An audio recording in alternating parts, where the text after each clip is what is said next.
সম্প্রতি জামালপুরের বিএনপি নেতা খালেদ মাসুদ তালুকদারের চাঁদাবাজির অডিও কল ফাঁস হয়েছে। ঘটনাটি সামাজিক যোগাযোগ মাধ্যমে ছড়িয়ে পড়ার পর ব্যাপক চাঞ্চল্য সৃষ্টি করেছে।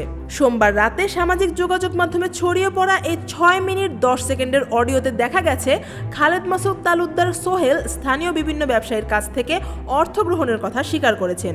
এতে পুলিশের একজন ঊর্ধ্বতন কর্মকর্তার আত্মীয়তার প্রভাবের কথাও উল্লেখ করা হয়েছে।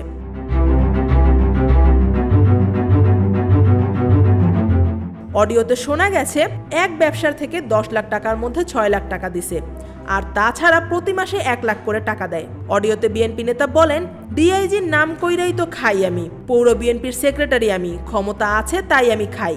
এছাড়া অডিওতে অন্য নেতার সঙ্গে হাসি তামাশার মাধ্যমে চাঁদাবাজির প্রসঙ্গ চলছিল।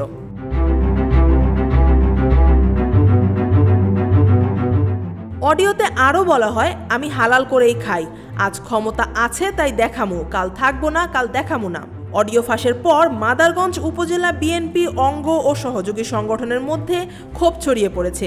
নেতারা জানিয়েছেন এতে দলের ভাবমূর্তি ক্ষতিগ্রস্ত হতে পারে।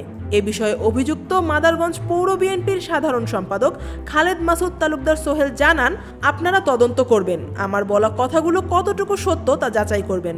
আমাকে বেকায়দায় ফেলতে পরিকল্পিতভাবে প্রশ্ন তোলা হয়েছে।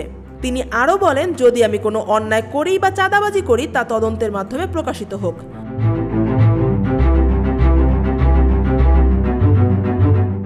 মাদারগঞ্জ উপজেলা বিএনপির সভাপতি মঞ্জুর কাদের বাবুল খান বলেন, বিষয়টি জেনেছি, সত্যতা পাওয়া গেলে সাংগঠনিক পদক্ষেপ নেওয়া হবে। এ বিষয়ে মাদারগঞ্জ মডেল থানার ভারপ্রাপ্ত কর্মকর্তা সাইফুল্লাহ সাইফ বলেন, অভিযোগ পেলে আইনি ব্যবস্থা নেওয়া হবে, তবে এখন পর্যন্ত থানায় কোনো আনুষ্ঠানিক অভিযোগ দায়ের হয়নি।